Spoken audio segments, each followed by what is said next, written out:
반갑습니다. 예, 안녕하세요. 예, 2020년도 경자년 새해를 맞아서 또 저희 뉴스토마토와 이 대담을 응해주셔서 너무 감사합니다. 네, 감사합니다. 네. 아무래도 이 환경부 장관 국가 환경에 관해서 총괄을 하고 계시는 자리에 계시다 보니까 많은 이슈들이 있는데요. 또 새해 작년부터 포함해서 새해 가장 이슈되는 것부터 좀 먼저 여쭤보겠습니다. 네.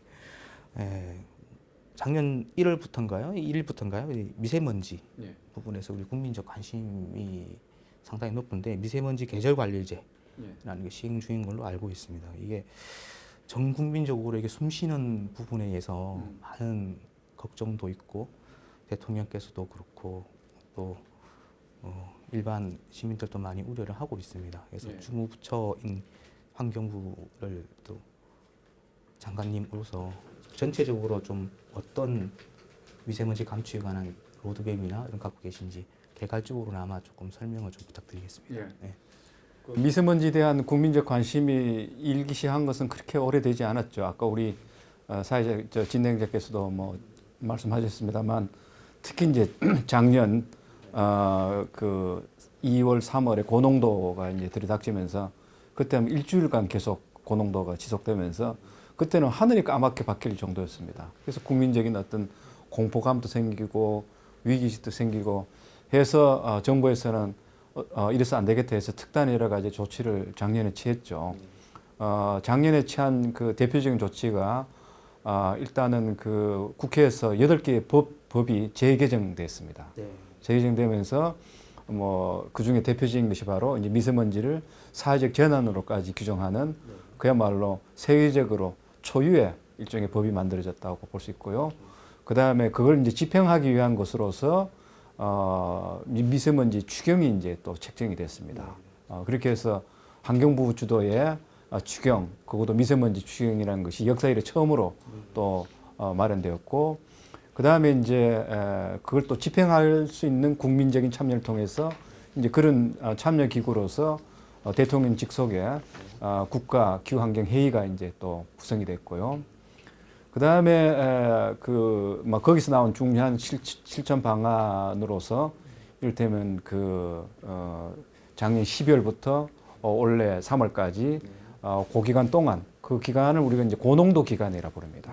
대개 이제 연평균에 비해서 농도가 한 15에서 30% 정도 높습니다.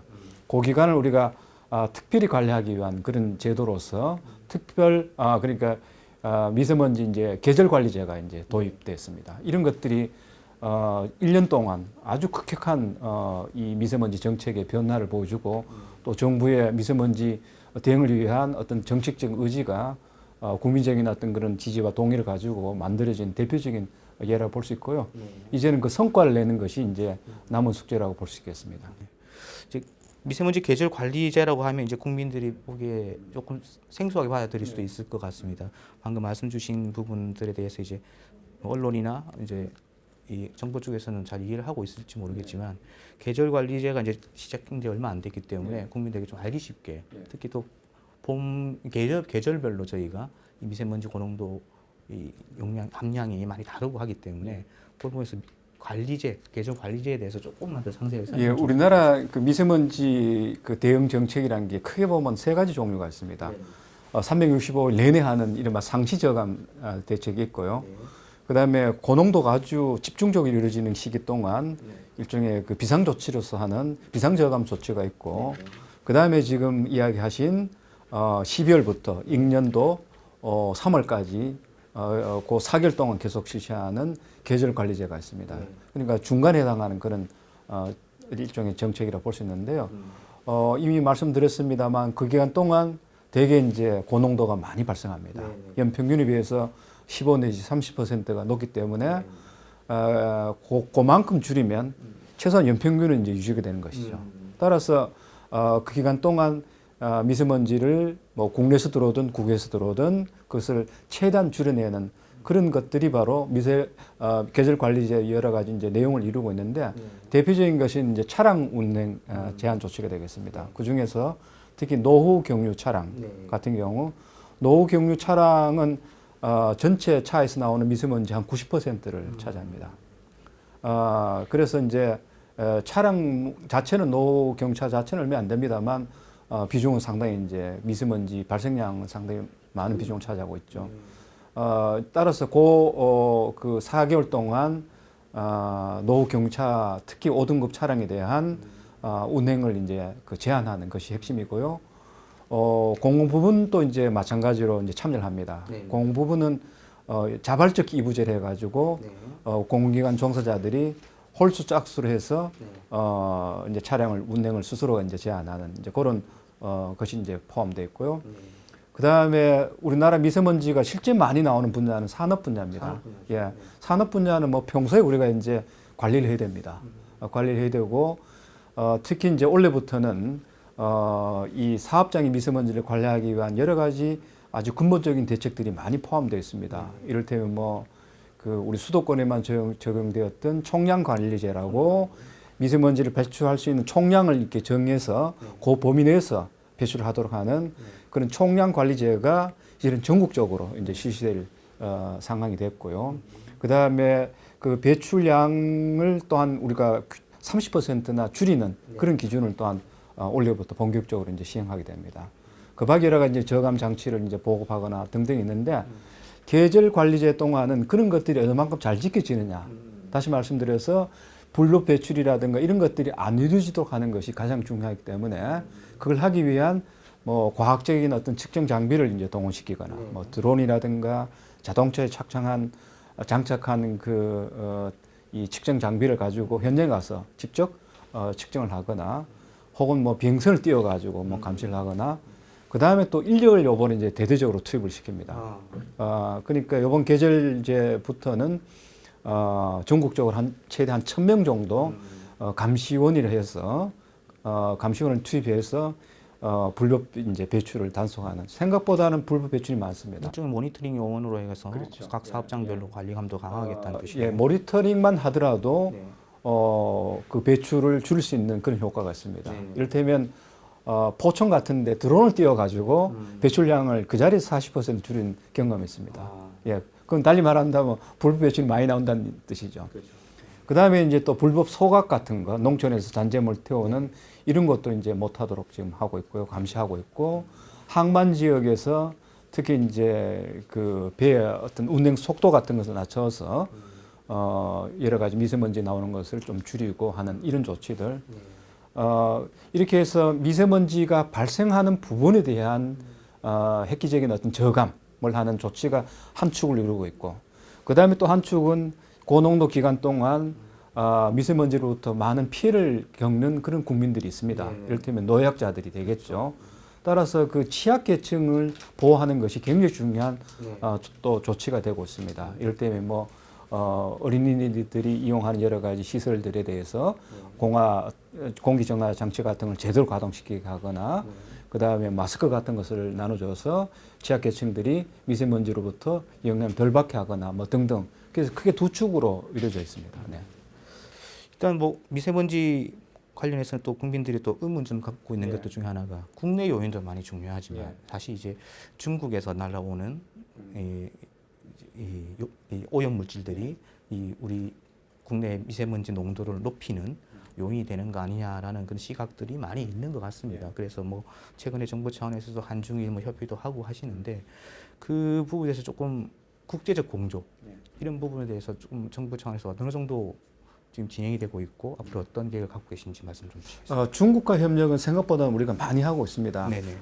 최근에 이제 뭐 중벌 미세먼지가 어느 정도 되는지 대한 한중일 삼국 간의 공동 연구를 통해서 공식적으로 어느 만큼 된다는 그런 결과 보고서를 냈습니다.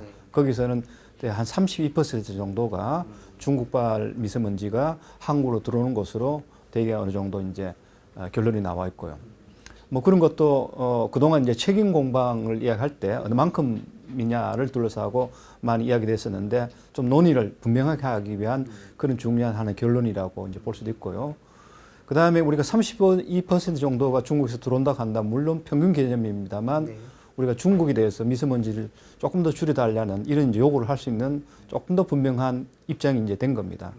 물론 이제 그동안 또 우리는 중국에 대해서 미세먼지를 줄이자 혹은 줄여야 한다는 그런 요구와 제안들을 지속적으로 해왔고 중국 정부는 그 부분에 대해서 되게 수용을 하고 있습니다. 물론 어느만큼 어떻게 줄여야 되냐 이런 부분에 대해서는 아직까지 뭐 국가 간에 아주 분명한 정책적인 합의들은 안 되고 여전히 이제 고민은 하고 있습니다만 어쨌든 요번에 이제 LTP 보고서 결과는 그런 논의를 조금 더 분명히 할 수 있는 근거가 됐다 볼 수 있고요. 그 다음에 지금까지 그 우리 한중일 특히 한중 간의 미세먼지 저감을 위한 노력들은 연구라든가 그 다음에 여러 가지 정책적 뭐 공조라든가 이런 것에 초점을 뒀다면 앞으로는 정책의 효과를 내는 쪽에 더 방점을 두고 있습니다. 그렇게 해서 단순한 기술 교류, 정보 교류뿐만 아니라 나아가서 저감을 할 수 있는 여러 가지 방법들을 함께 공유하고 같이 시행하는 이런 이제 것들을 요구를 하고 있습니다. 그래서 지난 그 11월 23일, 24일 일본 그 키타 큐슈에서 한중일 장관회의가 열렸을 때 한중 환경장관회의를 별도로 그 당시 했었습니다. 할 때 여러 가지를 제안했는데 이번 한국에서 시행되고 있는 시즌제와 중국에서도 되게 이제 또 추동절기 여러 가지 저감 대책을 시행하고 있습니다. 생각보다도 우리보다 훨씬 더 강하게 추진하고 있습니다. 따라서 중국에서 하고 있는 저감 정책과 우리나라에서 하고 있는 계절지의 저감 정책이 연동이 된다면 서로 시너지적 효과가 있다는 그런 판단 하에서 양측에서 추진하고 있는 이 저감의 조치와 대책들을 공유할 수 있는 장을 만들자 해서 우리가 2018년에 베이징에다가 한중 환경 협력센터라는 것을 만들었습니다. 거기다가 이제 플랫폼을 정식으로 구축해서 이를테면 중국에서는 이번에 어떤 대책을 시행하고 있고 어느 지역에 어떤 대책을 수행하고 있고 그다음에 한국에서는 또 어떤 대책을 하고 있고 중국에서는 어떠한 경보를 발령했고 또한 저감 조치를 시행하고 이제 이런 것들을 서로 우리가 이제 정보를 교환하게 된다면 그 대책이 한국에 어떤 영향을 주는지 또한 한국에서 시행하고 있는 것이 중국에 또 어떤 도움이 되는지 서로 이런 것들을 서로 이해하고 공유하게 된다면 그다음 한 발자국 나간다면 우리는 이런 것을 요구할 수 있습니다. 이번에 중국에서는 이런 대책을 했는데 이런 대책이 추가되면 한국에 오는 미세먼지를 더 줄일 수 있을 것 같다라는 이제 그런 요구를 할 수 있겠죠. 그리고 중국에서 이런 대책을 만약 수립해 추진하게 된다면 우리 도와주겠다. 그래서 우리가 하고 있는 이를테면 실증 사업 같은 거 대표적인 것이 바로 산지성에서 하고 있습니다. 산지성에서 석탄 그 산업이 아주 그 발달된 곳인데요. 석탄 그 어떤 그 산업에서 나오는 미세먼지를 저감하는데 우리가 참여하고 있습니다. 우리나라 기업이 가서 방지 시설을 만들어서 뭐 설치해주고 뭐 그런 일을 하고 있는데 그런 일들을 우리가 훨씬 더 맞춤형으로 이제 할 수 있는 이런 것이 이제 가능한데 요번에 그 한중 장관회의에서는 그런 부분까지도 우리가 논의했고 지금 얼마 전에 우리가 그 한중 환경 협력센터에다 스튜디오를 이제 개설을 했습니다. 예. 했고 11월 또 그 중순에는 한중 그 환경 장관회의가 한국에서 열렸습니다. 그거는 올 2월 달에 제가 이제 중국을 방문했을 때 이 미세먼지와 관련해서는 그동안은 주로 뭐 실무자들 사이에서 여러 가지 논의를 했는데 조금 더 고위급 차원에서의 정책 협의체를 만들자 해서 중국 장관이 그걸 받아가지고 올 첫 번째 한중 장관 연례회의가 한국에서 열렸습니다. 그때 우리 2월 달에 한중 간의 미세먼지 저감을 위한 여러 가지 사업들을 한꺼번에 모아서 청청협력사업이라고 부르기로 했습니다. 예, 청천협력사업. 예. 그 청년협력사업을 그 당시에도 크게 이제 합의를 해서 하기로 했는데 구체적으로 어떤 사업을 어떻게 할 것인가 실행사업에 관한 MOU를 그 당시에 맺었습니다. 그래서 현재는 그 MOU의 일환으로 예컨대 예보제라든가 그다음에 경보제를 공유한다든가 기술을 이제 공유한다든가 그다음에 전문가들 사이에서 모여서 미세먼지 저감을 위한 뭐 토론을 하거나 논의를 하는 그런 뭐 박람회를 한다든가 이런 실행 이제 과제를 어떻게 할 것인지에 대한 합의가 됐기 때문에 그런 것들을 이제 착실히 이제 우리가 시행하면 그만큼 중국발 미세먼지를 줄일 수 있는 가능성이 더 커진다고 저는 보고 있습니다. 결과적으로 한중 간의 정부의 컨센서스가 잘 이루어진 상황에서 협의가 좀 더 공고화되면 또 합의가 또 협력이 공고화되면 한층 더 올해는 좀 맑은 공기를 기대할 수. 예, 뭐 그게 이제 중요한 또 변수가 하나 있습니다. 최근에 이제 이 고농도라는 것이 일단은 뭐 미세먼지가 많이 발생하는 것이 첫 번째 이유고요. 중국이든 우리나라든. 그다음에 두 번째는 최근에도 우리나라 경험했습니다만 양쪽의 고농도가 합쳐지는 것이 이제 중요한데요. 중벌 미세먼지 중에서도 이미 고농도되어 있는 것이 우리나라에 들어올 때 이제 문제인데 대개는 고농도가 이루어지는 것은 첫 번째는 이제 공기가 흐르지 않아서 축적이 되는 겁니다. 그러다가 이제 편수풍을 타고 이제 들어오게 되면 대개 이제 그게 1 플러스 1이 2가 아니라 3, 4가 돼버려요. 이런 이제 왜냐하면 그 PM 2.5라는 것은 2차 생성 물질입니다. 추가적으로 여러 가지 미세먼지가 더 많이 발생하게 되는데 어쨌든 이제 기상 변화 같은 것들이 굉장히 중요한 매개 요인으로 지금 작용하고 있어서 사실 이런 부분까지는 우리가 근본적으로 극복하려고 한다면 그 답은 미세먼지 정책이 아니라 기후변화 정책으로 풀어야 됩니다.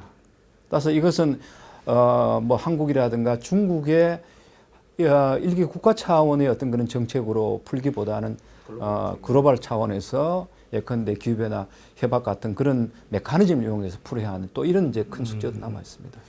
이게 이제 말씀하신 게 이제 중국 부분도 말씀하셨고 한데 조금 기업 조금 세부적으로 들어가서 하나만 여쭤보겠습니다, 장관님.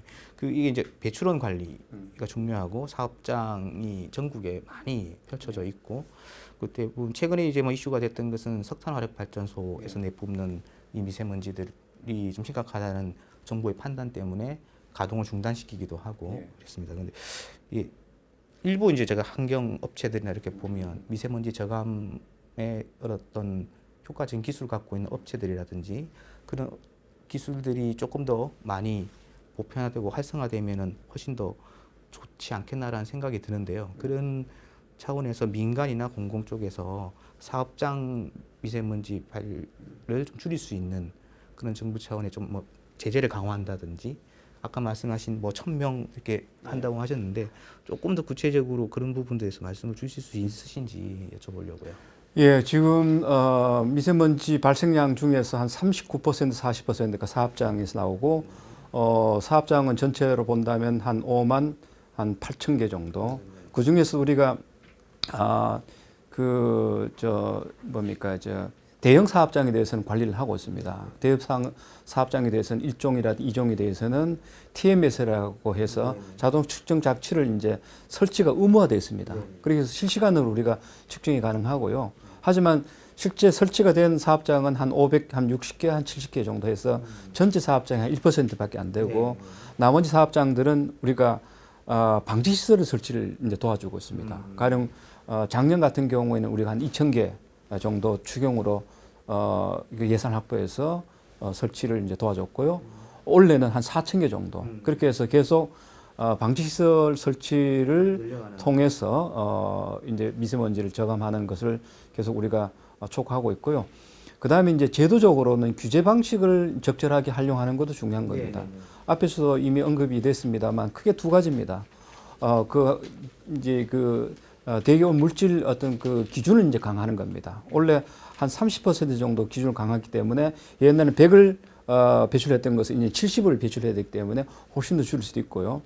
그 다음에 수도권에 적용되었던 총량 배출제를 이제는 뭐 중부권, 서남권, 그 다음에 동남권 네 군데를 지정해서 앞으로 총량제를 확대 적용하려는 그런 계획을 갖고 있습니다. 아마 그거는 올 4월부터 이제 본격적으로 지정이 돼서 관리가 될 것 같은데 그러되면 그렇지 않을 때보다는 저희들이 한 40% 정도 줄일 수 있다고 보고 있습니다. 해서 사업장의 어떤 미세먼지 그 저감을 위한 최소한의 제도적 장치는 상당히 이제 강화되어 있고요.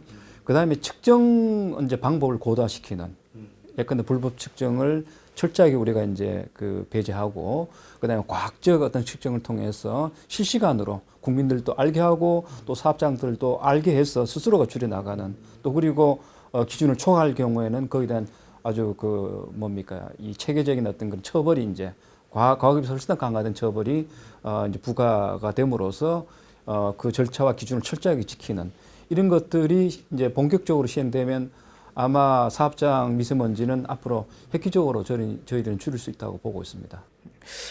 매년 9월 7일 화제로 좀 연결되는 내용이긴 한데요. 세계 푸른 하늘의 날 로 이렇게 지정한 글로벌 외교적 성과라고 할 수 있나요? 하여튼 예, 뭐 그럴 수 있습니다. 뭐 외교적 성과의 가장 중요한 의미는 우리나라가 처음으로 유엔에 제안해가지고 채택된 유엔의 어떤 기념일이라고 볼 수 있죠. 네. 그 아무래도 이게 이슈가 저희가 이제 미sem적으로 많이 쏠리다 보니까 장관님께 여쭤보는 게 그쪽에 집중될 수밖에 없는 것 같습니다. 그 온실가스 감축 목표 같은 경우도 정부가 저기 배출치를 조정 목표치를 갖고 있는 걸로 알고 있고요. 그리고 파리 기후 협약이나 미국이 참여하지 않고 있거나 여러 가지 글로벌 이슈들도 좀 있는 것 같습니다. 그 부분에서 간단하게 정부의 대처 방식에 대해서 좀 설명을 좀.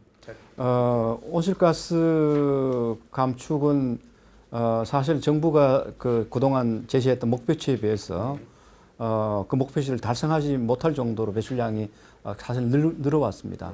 특히 최근 이제 발표한 것이 2017년도 배출량 같은 경우에는 7억 톤이 이제 넘었음으로써 목표치를 훨씬 더 이제 상회하는 이런 이제 상황이 됐습니다만 사실 그동안 그 우리 정부의 그 온실가스 감축 정책은 사실 목표치만 제시했지 감축할 수 있는 여러 수단에 대한 체계적인 어떤 이행이라든가 이런 것들이 제대로 안 이루어졌습니다. 하지만 작년에 연말에 이제 그 2차 기후변화 대응 기본 계획을 우리가 발표하면서 목표치 설치하는 게 중요한 것이 아니라 그 목표치를 한 8개 분야를 나눠 가지고 어떻게 이행을 할 것인가. 이행 점검 체계를 처음으로 강화하는 그런 내용으로서 2차 기후 환경 대응, 기후변화 대응 기본 계획을 처음으로 이제 도입을 했습니다. 그래서 지금부터는 목표치 설정이 아니라 목표치 어떻게 달성하느냐 해서 부처별로 이제 그 이행 점검 체계를 강화해가는 이런 것이 앞으로는 가능하게 됐고요. 아마 그렇게 된다면 올해 같은 경우도 2.7%를 이제 줄이게 되기 때문에 그 2.7% 줄이기 위한 여러 가지 이행 수단들을 이제 강구를 하고 그 전체를 환경부가 이제 관리하는 이런 이제 방식으로 그 감축 정책을 앞으로 추진할 겁니다. 네. 또 국민들의 좀 화제를 좀 바꿔서 국민들이 많이 관심 갖고 있는 게 먹는 물입니다.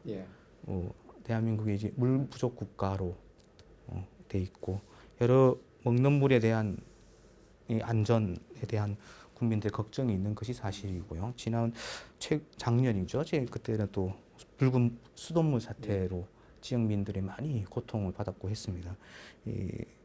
물 관리에 관해서 환경부가 갖고 있는 이렇게 중단기 포함해서 중장기 모든 맵에 대해서 좀 설명을 좀 부탁드리겠습니다. 공기나 물이나 사실은 어떤 그 인간의 생명을 유지하는 데 가장 기본적인 요소인데 그로부터 국민들이 불안을 겪고 있다는 것은 그만큼 국가가 책무를 다하고 있지 못하는 것의 한 예라고 볼 수 있습니다. 이런 측면에서는 이 정책을 주무하는 장관으로서는 국민들한테 정말 죄송스럽고 정부가 역할을 제대로 못한 것에 대해서 사실 그 용서를 받고 싶은 그런 부분이기도 합니다. 어쨌든 물 문제는 작년에 우리가 인천 적수 이제 사건을 이제 겪고부터는 그야말로 시스템적인 어떤 전환을 위한 그런 준비를 작년 후반기에 계속해 왔었습니다. 해서 이제 작년 말에 수돗물에 관한 종합 대책을 저희들이 이제 발표를 했고요.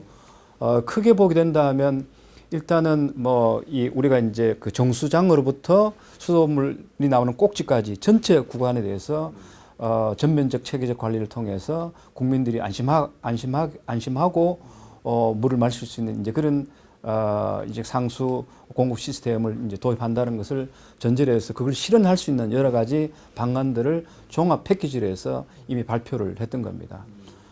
일단은 그 지금까지 가장 논란이 됐던 것은 사실은 그 노후관 문제였습니다. 노후관. 그러니까 우리나라 그 이 상수관들이 되게 그 연수가 오래돼서 전국적으로 한 14%가 이른바 그 연수가 이미 내구 제한을 지난 이른바 경영관에 해당할 정도로 노후화가 많이 이제 진척되어 있는데 문제는 그 노후 상수관을 교체하는 것이 0.06%인가 할 정도로 굉장히 적었습니다. 근데 작년에 우리가 종합대책을 마련하면서 지자체가 노후관에 대해서는 의무적으로 관리를 하도록 하는, 관리를 한다는 이야기는 아주 노후한 그런 그 관 같은 경우는 교체를 하거나 혹은 그 상수망을 주기적으로 세척을 해가지고 불필요한 어떤 그런 여러 가지 물질들이 남아있지도 한다거나 그다음에 그 이제 스마트 상수 관리 시스템이라는 것을 도입을 이제 하게 됩니다. 이른바 ICT 기반의 인공지능을 이용하는 여러 가지 시설들을 설치해 가지고 수량 수질을 구역별로 종합적으로 관리를 해서 수도꼭지에서 안전한 물이 나오도록 하는 이런 이제 이른바 스마트 상수 관리 시스템을 내년 전국적으로 40군데를 우리가 실시하고요. 그다음에 점차 전국적으로 확대할 계획입니다. 그다음에 그럼에도 불구하고 수돗물 사고가 날 경우에는 사고에 즉각적으로 대응할 수 있는 그런 시스템도 이번에 여러 가지로 도입을 했습니다. 일단은 수돗물 사고가 날 것으로 우려되는 곳에 대해서는 사전적으로 우리가 파악해 가지고 중점 관리 지역으로 지정하도록 되어 있습니다. 그 경우는 이제 지자체가 집중적으로 관리를 해서 어떤 징조가 있을 때는 집중 투입을 해서 인력이라든가 기술 투입해서 그거는 이제 예방을 하거나 해결하도록 하고 있고요. 그다음 실제 이제 사건이 터지면 어떻게 할 것인가. 작년에 인천의 그 적수 사태 같은 그런 터지면 어떻게 할 것인가. 그때는 우리가 전국적으로 상수 관리 어떤 시스템 관리를 할 수 있는 헤드쿼터를 이번에 이제 뒀습니다. 그래서 유역청장이 현장 그 수습관으로 직접 파견돼 가지고 전문가들과 투입해서 현장 진단을 통해서 맞춤형으로 그 사고를 해결할 수 있는 그런 사고 대응 반 체계도 지금 운영을 할 계획입니다. 네. 그 최근에 또 국제 그린피스라고 등 포함해가지고 국제 환경 기구에서 해양 오염에 대한 얘기들이 많이 나오고 있더라고요. 미세 플라스틱이라든지 그리고 또 작년에 또 한동안 또 이슈가 됐었는데 해양 불법 폐기물 이 처리 문제 때문에 뭐 이웃 국가하고 뭐 얘기도 있었는데 그 부분에 대해서는 정부 차원에 조금 계획을 짧게 좀 말씀 주세요. 해양 폐기물에 관한 대책은 이미 작년 후반기에 정부 합동 대책으로 해양 그 폐기물 저감을 위한 종합 대책을 발표를 했고요. 2030년까지 30% 저감을 하도록 돼 있던가 내 숫자는 지금 깜빡합니다만 그렇게 하도록 돼 있고요. 이제 그 중에 뭐 예컨대 육상에서 기인하는 것과 해상에서 기인한다는 겁니다. 대개 한 60 내 70%가 육상에서 기인하죠. 육상에서 기인하는 것은 대개 환경부가 그 관리하도록 돼 있고 해상에서 기인하는 것은 해수부가 이제 관리를 하게 돼 있습니다.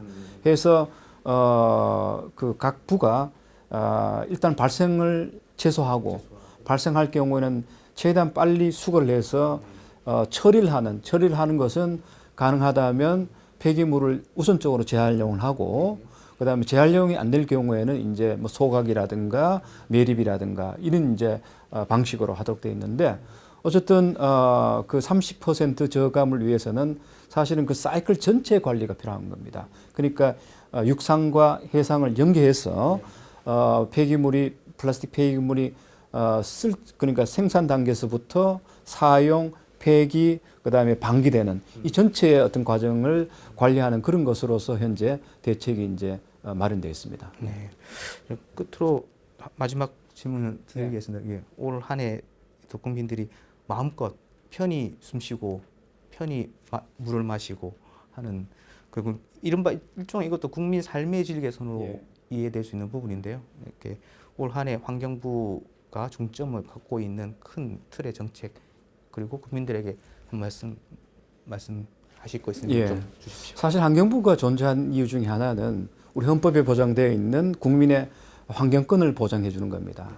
맑은 공기, 맑은 물, 그다음에 맑은 여러 가지 어떤 식자료를 이제 취할 수 있는 것, 그다음에 그 환경 질환으로부터 해방, 어쨌든 국민들이 건강하게 살 수 있는 환경을 만들어주고 또 어려움을 겪을 때 그걸 치유하고 보호해주는 이런 것이 환경부의 책무라고 보기 때문에 올해는 국민의 환경권이 제대로 실현되는 매체별로 이를테면 뭐 폐기물이라든가 그다음에 그 대기 질이라든가 그다음에 물 문제라든가 이런 모든 분야에서 국민들이 환경의 편익을 최대한 누릴 수 있는 그런 해가 되도록 환경부 정책을 부정적인 측면이 아니라 뭐 예컨대 뭐 규제라든가 사후 어떤 관리라기보다 선제적으로 환경 가치를 만들고 환경 가치가 국민들한테 향유가 될 수 있는 그런 공세적 정책을 펴려고 하고 있고요.